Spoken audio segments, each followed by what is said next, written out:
J'ai eu l'occasion d'interviewer Carole Kalemela à propos du concert intitulé Tourage, organisé par Ishio Artisenta à l'honneur de l'artiste regretté Jeanne Karidirgwa, l'auteur des célèbres chansons comme Tourage, Girubuntu et Inde Girahinda. Les chansons qui ont marqué la période de la libération du Rwanda au début des années 90. Elle a consacré sa vie et son talent pour son pays, le Rwanda. Ishio Artisanta, en collaboration avec ses enfants, nous offre l'occasion de découvrir ou redécouvrir une artiste rwandaise qui a marqué son temps. Bonjour aimable, voilà, merci pour la question. Donc pourquoi faire ce concert samedi prochain, le samedi 14 au Serena? Ce concert s'appelle Tribute to Rwandan Legends. Donc c'est vraiment un hommage, une dédicace en fait aux légendes rwandaises. Pourquoi maintenant? Pourquoi Ishio et pourquoi Isano Arts?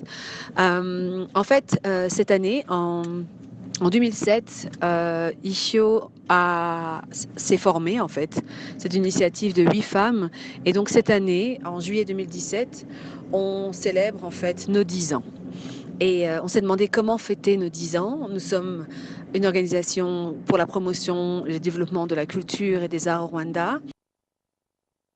Et depuis presque 10 ans, nous accompagnons les artistes, les promoteurs, les experts, et on fait beaucoup de plaidoyer aussi pour le développement de la culture au Rwanda.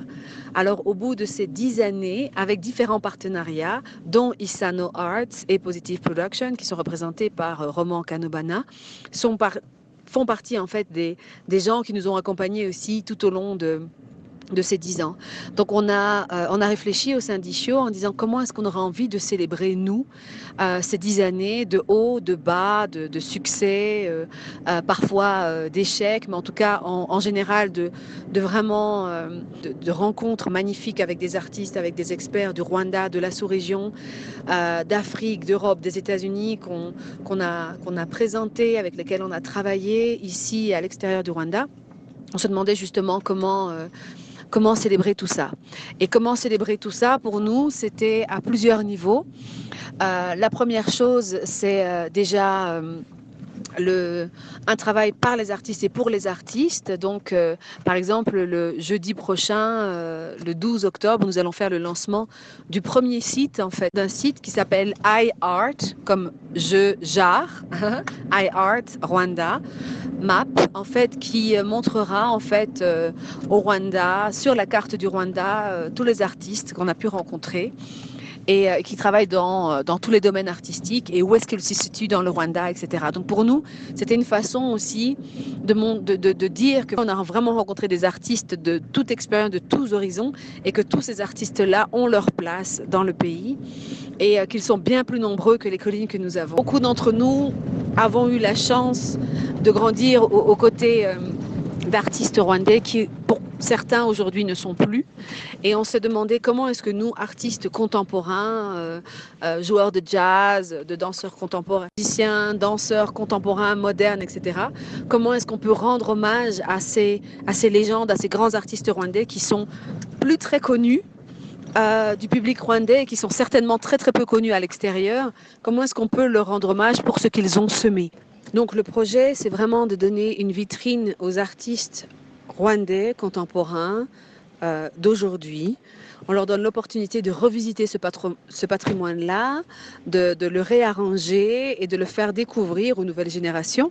Mais aussi, c'est un moment aussi de célébration où plusieurs générations se retrouvent en fait. Certains à découvrir, d'autres à se rappeler, certains à jouer, d'autres à écouter ce patrimoine qui fait notre culture et qui fait que ce que nous sommes rwandais aujourd'hui. Pour prendre l'exemple des artistes qui ont évolué dans la diaspora, qui sont nés au Rwanda mais qui ont évolué dans la diaspora, pour moi, comme des gens comme Muyango, comme les Mitari, comme les Jeanne, les Isamaza, comme les Senhore, etc., ont été pour moi le premier lien en fait avec le pays en l'absence d'un véritable pays.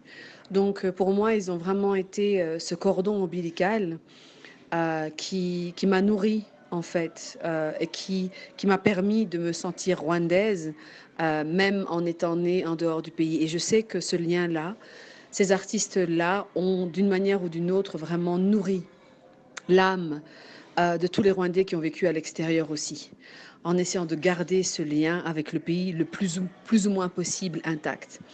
Ça, ce sont des exemples pour le Rwanda. Il y a la même chose au Congo, au Burundi et ailleurs. C'est d'essayer de voir justement comment, à travers l'histoire, les artistes du Rwanda, d'une manière ou d'une autre, par leurs chansons, par les paroles, continuent à raconter, comme il y a plusieurs siècles en fait, le Rwanda et ses évolutions et ses changements, le Rwanda et ses fractures historiques, politiques, le Rwanda et ses moments de joie, ses moments de peine, le Rwanda et ses espoirs. Tout ça se retrouve dans tous les chants. Absolument dans tous les chants du Rwanda, le plus ancien, le plus traditionnel, en remontant jusqu'au 7e siècle, jusqu'à aujourd'hui. Et c'est ça la force aussi de l'artiste, c'est qu'il prend non seulement le pouls de la société dans laquelle il vit et dans laquelle il évolue, mais il la traduit en émotions palpables. Et plus tard, ces émotions-là deviennent aussi un héritage commun. Donc, ils ont tout au long de leur vie, toutes ces légendes rwandaises et culturelles ont créé du lien, un sens commun, un sens de la cohésion sociale entre les Rwandais, partout à travers le monde, évidemment à partir de Rwanda et à l'extérieur. Et pour moi, c'est ça le rôle de l'artiste, en fait. C'est créer un lien social, un lien entre l'humain et lui-même. Parce que écouter de la musique, on le sait, ça nous rend triste, ça nous rend beau. Quand on a le blues, on écoute tel type de musique. Quand les gens qu'on aime nous manquent, on écoute tel type de musique, etc. Donc c'est vraiment un lien absolument indéfectible entre soi et soi-même, mais aussi entre soi et une communauté, entre soi et une époque, et puis entre soi et l'histoire. Et pour moi, c'est vraiment ça.